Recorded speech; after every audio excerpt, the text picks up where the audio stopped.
ایک مرتبہ جرمنی جانا ہوا، شہر کا نام میں ارادتاً نہیں بتاؤں گا، تو وہاں ایک مرتبہ اس عاجز نے کچھ اللہ کی مدد، اللہ کی نصرت کے متعلق بیان کیا۔ بعد میں کھانے کا وقت آ گیا تو کھانے پہ ایک پاکستانی انجینئر صاحب ملے جو وہاں کافی عرصہ سے سیٹلڈ تھے۔ مجھے کہنے لگے جی میں آپ سے ایک بات عرض کروں۔ میں نے کہا کیا؟ کہنے لگے اللہ تعالیٰ مولویوں کی بڑی فیور کرتے ہیں۔ میں نے کہا بات تو سچ ہے۔ اب چونکہ کھانا کھا رہے تھے پھر وہ کھانا کھانے لگے، پھر کچھ دیر کے بعد کہنے لگے جی اللہ تعالیٰ مولویوں کی بڑی فیور کرتے ہیں۔ اب میں نے دیکھوں ظاہر میں کہ وہ تو بے شک نہ داڑھی تھی نہ کچھ تھا، ایک عام جیسے انجینئر کی زندگی ہوتی ہے، ایک خوبصورت نوجوان تھا عام زندگی گزارنے والا۔ جب کھانا ختم ہونے لگا نا تو پھر ذرا میرے وہ قریب ہو کے بیٹھ گیا، پھر کہتا ہے جی اللہ تعالیٰ مولویوں کی بڑی فیور کر۔ اب مجھے سمجھ لگی کہ یہ کچھ کہنا چاہتا ہے لیکن ذرا اس کو وقت چاہیے، علیحدگی چاہیے۔ تو وہ ہم لوگ الگ کرسیوں پہ جا کے بیٹھ گئے۔ میں نے اس سے پوچھا آپ کیا کہنا چاہتے ہیں جو بےتاب ہے اتنی دیر سے؟ کہتے ہیں جی اپنا واقعہ سنائے۔ کہنے لگا جی میں نے لاہور سے انجینئرنگ کی، پھر یہاں ایک کمپنی میں میری نوکری لگی، بہترین نوکری، زبردست تنخواہ، اور میں انٹیلیجنٹ بھی بڑا۔ میں پچھلے اتنے سالوں سے اس کمپنی میں نوکری کر رہا۔ ہمارے دفتر میں یہاں کے ماحول کے مطابق مرد بھی انجینئر ہیں، لڑکیاں بھی انجینئر ہیں۔ تو ایک لڑکی انجینئر جرمنی کی، وہ ہماری کولیگ تھی، اتنی خوبصورت تھی کہ دیکھ کے بندہ سوچتا تھا کہ اللہ نے ایسی بھی مخلوق پیدا کی ہے، اور اس کے ساتھ ساتھ اتنی ذہین اور اتنے اچھے اخلاق والی کہ دفتر کے جتنے جوان لڑکے تھے ہر ایک وش کرتا تھا کہ میرے ساتھ اس کا تعلق جڑ جائے۔ جرمن بھی اسی کوشش میں لگے ہوئے تھے، دوسرے بھی کسی کوشش میں، مگر اس کی زندگی بڑی کلین نظر آتی تھی۔ وہ کام کی بات کرتی تھی، جو ذرا کام کی بات کے علاوہ کرتا تھا ایسا جواب دیتی تھی کہ اگلے کو جرت ہی نہیں ہوتی تھی بات کرنے کی۔ ہم لوگ دوپہر کے وقت چھٹی ہوتی تو پھر کھانا کھا لیتے تھے، کمرہ بنا ہوا تھا۔ ایک دن میں نے کھانا نہ کھایا، پھر دوسرے دن کھانا بھی نہ کھایا، تیسرے دن جب میں نے کھانا نہ کھایا تو اس نے مجھ سے پوچھ لیا کہ فلاں آج کل آپ دوپہر میں کھانا نہیں کھا رہے؟ میں نے کہا اس لیے کہ وہ میں مسلمان ہوں اور ہمارا رمضان المبارک شروع ہو گیا اور میں فاسٹنگ کر رہا ہوں۔ اس نے کہا یہ کیا ہوتی ہے؟ تو میں نے بتایا روزہ کیا ہوتا ہے۔ اس کو تھوڑا انٹرسٹ فیل ہوا، کہنے لگا میرے لیے تو بہت ہی اچھا ٹاپک مل گیا۔ میں نے بھی کھول کھول کے بتایا فاسٹنگ کیا ہوتی ہے، اور اس کی انٹرسٹ کو دیکھ کے کہا اچھا میں باقی باتیں تمہیں کل بتاؤں گا۔ اگلے دن پھر میں نے اس سے کوئی بات کی، ہماری بات رمضان شریف پہ چلنی شروع ہو گئی، اور وہ بھی اس کھانے کے وقت میں کچھ دیر بیٹھ کے مجھ سے اسلام کے بارے میں کوئی بات سن لیتی۔ میری کوشش یہ تھی کہ رمضان شریف کے دوران میری بات چیت اتنی شروع ہو جائے کہ کمفرٹیبلی ہم ایک دوسرے سے کمیونیکیٹ کرنے لگ جائیں۔ جرمن لڑکے مجھے دیکھتے تو وہ مجھ سے بڑے خفا ہوتے، یہ اس کے ساتھ بیٹھ کے کیوں 10 منٹ باتیں کرتا ہے بھائی، جب سے ہم سے 1 منٹ بھی بات نہیں کرتی۔ خیر رمضان شریف ہونے تک مجھے اتنا اندازہ ہو گیا کہ اس کے ذہن میں اسلام کے بارے میں مزید جاننے کا بھی شوق موجود ہے۔ تو میں نے کچھ انگریزی کی کتابیں بھی اس کو منگا کے دی کہ پڑھو، اور میں تو چاہتا تھا اللہ کرے یہ مسلمان بنے، پھر تو ہمارا ہی نمبر لگے گا، کیونکہ باقی تو سارے یہاں کافر ہیں۔ بڑی میری کوشش تھی اور میں بڑے خلوص سے کوشش کر رہا تھا یہ مسلمان بن جائے۔ اللہ کی شان کہ جو باتیں میں بتا سکتا تھا میں نے بتائیں، اور کچھ باتیں اس کو میں نے کہا کہ بھئی تمہارے قریب اگر کوئی مسجد ہے وہاں عالم ہے تو ان سے کویسچن پوچھ لو۔ 6 مہینے اس لڑکی نے اسلام کو اسٹڈی کیا، اور ایک دن آ کے وہ مجھے کہنے لگی کہ کل میں نے کلمہ پڑھ لی ہے، اور میں نے دیکھا کہ اس نے اپنا سر بھی ڈھکا ہوا تھا۔ تو یہ اس بات کی دلیل تھی کہ یہ مسلمان بن چکی۔ میری تو خوشی کے انتہا نہیں تھی۔ میں نے عشاء کے بعد 10 رکعت شکرانے کے نفل پڑھے کہ یہ مسلمان بن گئی۔ میں کولیگ بھی ہوں، مسلمان بھی ہوں، اس کے پاس تو کوئی دوسری آپشن ہی نہیں ہے، تو اب میرا کام آسان ہو گیا۔ اب وہ جب موقع ہوتا نماز بھی پڑھتی، مگر زندگی چلتی رہی۔ سال میں ہمیں چھٹیاں ملتی تھیں جو اکثر وہاں کے مقامی لوگ یورپ میں ادھر ادھر بیچز پہ گزارا کرتے تھے۔ بات چلی کہ بھئی اس دفعہ چھٹیوں کا پروگرام کیا ہے؟ اس نے کہا کہ میرا ارادہ ہے کہ میں اس دفعہ ٹرکی جاؤں گی، سنیں وہاں بہت مسجدیں ہیں اور بہت علماء ہیں، میوزیمز ہیں، تو مجھے ذرا اسلام کو اور زیادہ اسٹڈی کرنے کا موقع مل جائے گا۔ میں نے سوچا ترکی جائے گی تو میرا کیا فائدہ؟ اب میں نے اس کو آئیڈیا دیا، فوڈ فار تھاٹ۔ میں نے کہا تمہیں کیا پتا، اصل تو دین پاکستان میں ہے، اتنی مسجدیں ہیں، اتنے یہ علماء ہیں، اتنے فلاں ہیں۔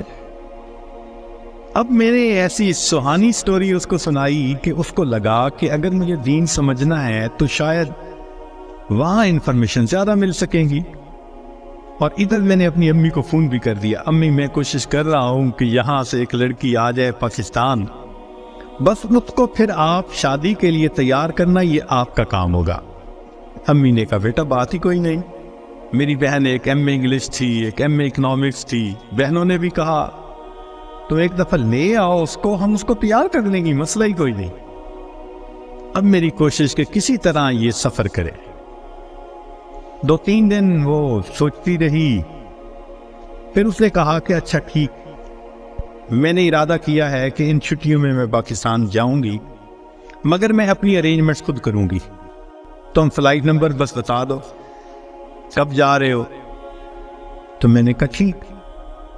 اب جس دن میں نے فلائٹ پہ آنا تھا، اور اس نے بھی 2 لفظ کہے تھے کہ ہاں میں بکنگ کروا لوں گی، کہنے لگا کہ میں تو 1 گھنٹے میں نے 3 گھنٹے پہلے پہنچنے کی بجائے 4-5 گھنٹے پہلے پہنچا ہوا تھا۔ جلدی سے چیک ان کروا کے اب میں تلاش کر رہا تھا کہ کب آئے۔ خیر اس کو آنے میں کچھ دیر ہو گئی، مگر میں نے دیکھا کہ وہ آ گئی تو میں بڑا مطمئن ہو گیا، اب یہ پاکستان آ رہی ہے۔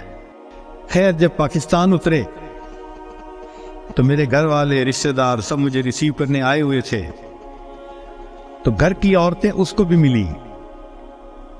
اس نے کہا کہ دیکھو میں نے ہوٹل کی بکنگ کروائی ہوئی ہے اور میں اس وقت تھکی ہوئی ہوں سفر کر کے، تو میں سیدھا ہوٹل میں جاؤں گی، اور کل جب میں کسی وقت فریش ہوں گی نا تو عورتوں کو کہا کہ تم ہوٹل آ جانا، میں تم سے ڈسکس کر لوں گی کہ مجھے کہاں انفارمیشن مل سکتی ہے۔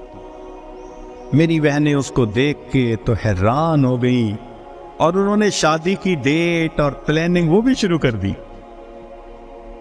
اگلے دن میری امی گئی اور اس کو کہا کہ بھائی آپ ہوٹل میں کیوں رہتی ہو، ہمارے گھر میں آؤ۔ اس نے کہا میں ذرا یہاں کمفرٹیبل ہوں۔ امی نے کہا چلو کھانا کھانے ہی آ جاؤ۔ اس نے کہا ٹھیک، تو وہ ایک وقت کھانے کے لیے گھر امی کے ساتھ آ گئی۔ ہمارا گھر ڈیفینس کے اندر اتنا بڑا بہترین محل نما گھر تھا، اور بزنس تھا ہمارا، کار ڈیلرشپ تھی۔ اب جو کار ڈیلر ہو وہ تو کروڑوں پتی ہوتا ہے۔ چھوٹا بھائی میرا مجھ سے بھی زیادہ خوبصورت نوجوان۔ خیر میری بہنوں نے بڑی کوشش کی کہ بھائی کسی طرح وہ ہاں کر دے کہ میرے ساتھ اس کی شادی سے وہ راضی ہے، مگر وہ خاموش جاتی، وہ ہاں نہیں کرتی تھی۔ پریشانی ہونے لگ گئی، دن گزر رہے اور ہاں نہیں کر رہی ہے۔ تو کہنے لگے کہ ایک دن جو ہے امی نے کہا کہ بیٹا اگر تم سے وہ راضی نہیں تو تمہارا چھوٹا بھائی بھی تو ہے، ہم اس کی آپشن دے دیتے ہیں۔ میں نے کہا ٹھیک ہے کوئی بات نہیں۔ امی نے چھوٹے بھائی کی آپشن دے دی، وہ سن کے پھر چپ ہو گئی۔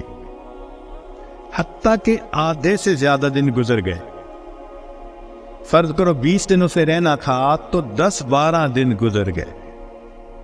اب امی کو ذرا فکر ہونے لگ گئی کہ یہ نہیں مانے گی۔ ہم پریشان بھی تھے۔ اللہ کی شان، ایک دن وہ امی کے ساتھ بیٹھی بات چیت کر رہی تھی، کچھ کہنے لگا میرے ایک چچا ہیں، تبلیغی بندے ہیں، سارا دن مسجد میں پڑے رہتے ہیں اور کام ہی کوئی نہیں ہے ان کو۔ ان کا ایک بیٹا ہے اور اس بیٹے کو انہوں نے جامعہ اشرفیہ سے مولوی بنا دیا۔ وہ چونکہ میرے امی کے قریبی رشتہ دار ہیں، تو وہ نوجوان ہمارے گھر آیا امی کو کوئی چیز دینے کے لیے۔ تو اس لڑکی کی ذرا دور سے نظر پڑ گئی کہ ایک بندہ ہے، داڑھی والا بھی ہے، ٹوپی بھی ہے اور وضاقتہ بھی دینی ہے۔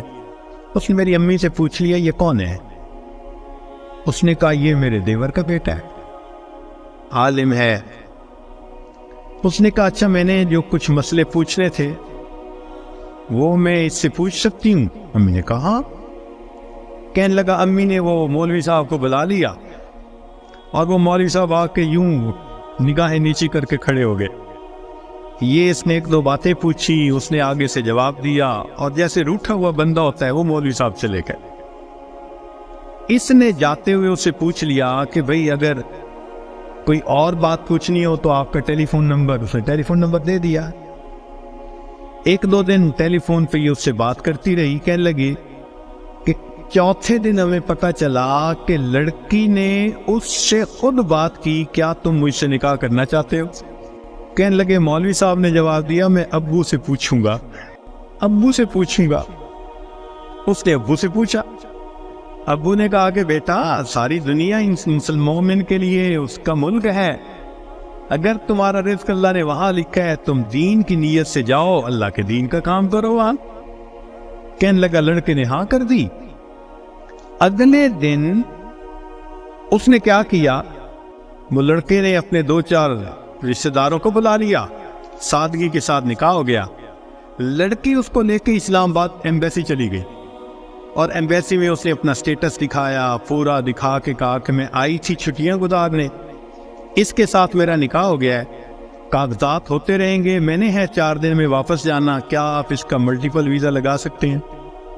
کہنے لگے کونسلر کو اس کی پرسنالٹی، اس کی بات چیت، اس کی نوکری اتنی جسٹیفیکیشن نظر آئی، اس نے چھوٹے ہی 5 سال کا ملٹیپل ویزا لگا دیا۔ کہنے لگا چھٹیاں ختم ہونی تھی، وہ لڑکی اپنے وہ جو مولوی صاحب خاوند تھے ان کے ساتھ چلی گئی، محنت میں نے کی، اللہ نے فیور مولوی کی کر دی۔ وَهُوَ يَتَوَلَّى الصَّالِحِينَ، وہ اللہ نیکوکاروں کا سرپرست ہے۔